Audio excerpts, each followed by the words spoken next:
Today we shall discuss the tea and its various chemical properties, compounds, as well as we will discuss the medicinal, cultural, and trade aspects of the tea. And this is evening of 28th July 2023 when I am in Hyderabad, and in my hand you can see this is a cup of tea and it is a black tea, but there are green teas as well as a coffee, and in certain areas there is white tea also, hot tea, cold tea. So there are various terms used about the tea. So I am just taking the sip, and it is basically a aromatic and refreshing drink, and it has a lot of cultural and historical value, and the history goes back 1,000 years ago in China, and in some books it is written that it is the India and Indus Valley as well as but China. So it is basically a Asian drinks, and most probably this has been originated from China, and there are a lot of interesting stories about the China and this tea. We call it chai or cha, and in Sindhi we call it cha. It has many other languages: doodh patti tea, black tea, Silemani tea, as well as we have sugar-free tea, and sometimes we have a kind of tea which is called cold tea, especially when you are in Kohmari and Islamabad, you can have, in which the ice is also put, and caffeine is the main ingredient in the tea. And when I am sipping this tea, it is hot and its color is, you can see, a brown black, and it is very refreshing. This is without tea. So if you take 1 cup of the tea, you can get 34 calories of energy, and this is almost one small meal or one small naan. If you take it, this gives equal to that, and it has many other aspects that in BC 2737, the emperor of the China, Shan Nung, Shanung, actually was under the tree where the servant was boiling the water, because boiling of water is indigenous to China, and leaves of the trees were just fallen, and they entered into that boiled water, and when that boiled water was uh, drunk by the king, it was refreshing, aromatic, and it gave a lot of energy, and that popularity led to the popularity of the tea in China, and this was basically a drink of very rich and wealthy people. But slowly it became a medicinal drink also, and first reference of the medicine is given by the Chinese, and we have the name of that Chinese scholar is Hua Ju, Hua Ju. In that script, he mentioned a tea as a medicinal plant. In India, the Assam and the Tibet is one of the place.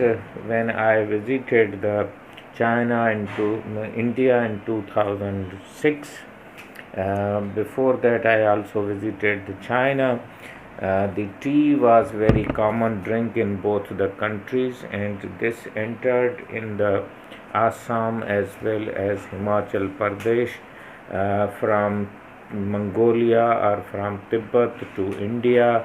But when in 16th century the Dutch and the English people they reached to the Indian shores, they actually went to the China, and where they were introduced with the tea, and they liked it, and then these Dutch people first took the tea to the Europe, and then ultimately up to the 17th, 18th and 19th century this trade actually of the tea became a very lucrative business, and ultimately it reached to the America, England and European countries, and commercial production of the tea started in India by the East India Company near 1840 50, and since then this drink is very popular in both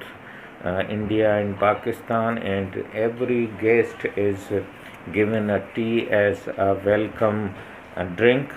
And tea has a caffeine in 1 gram of tea you will have 3% of the caffeine. The other ingredients are theophylline, nanthenes, theobromine, polyphenols, flavonoids. Flavonoids is very important antioxidant, and as well as epigallocatechin gallate. This is very important for the bone health, and vitamin C is also present in that tea. The health benefits are you can have low heart diseases, low obesity, as well as you can have even type 2 diabetes less, because it has anti-diabetic properties, and it can dilute also the abdominal fat and obesity. And few studies from Spain, England, China, they show that people who are drinking the tea 4 to 6 cups, they are living longer than those who are using the tea as 1 or 2 or no tea.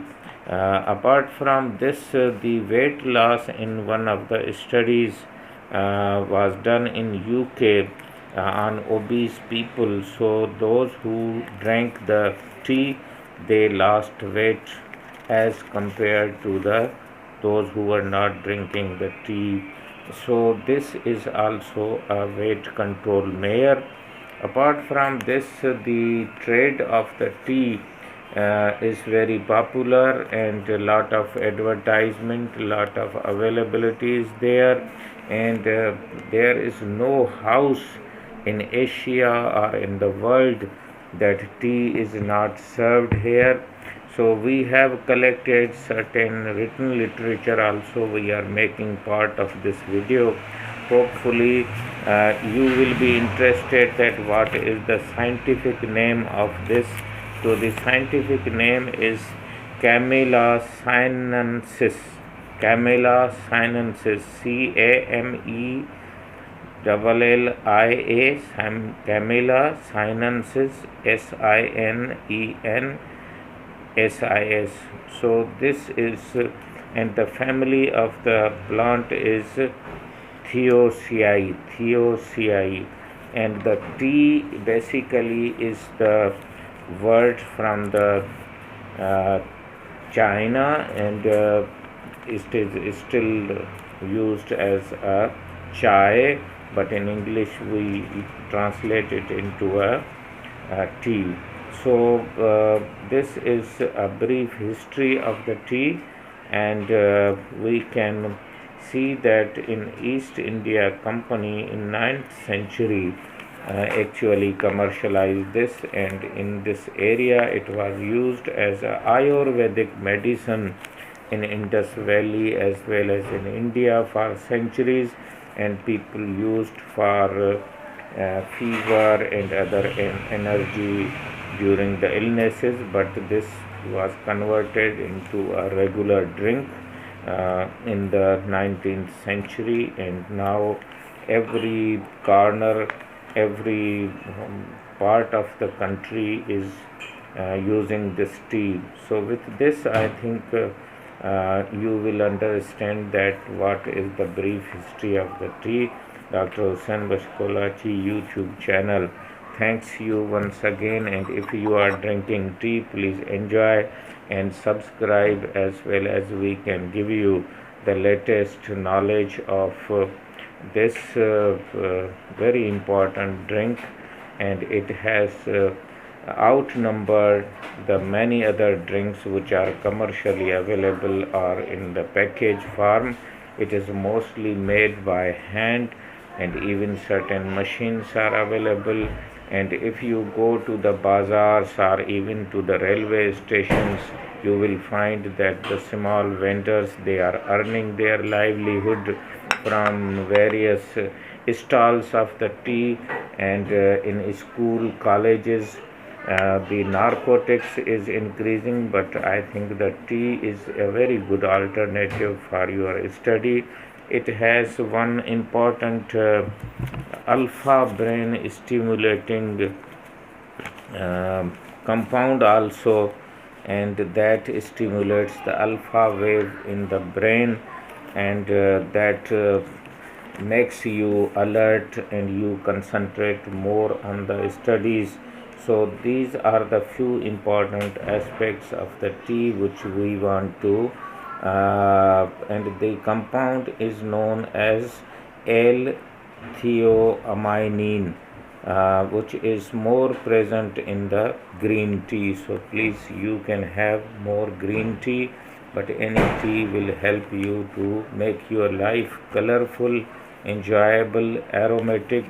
Dr. Hussain Bashkolachi is thanking you once again. Thank you very much.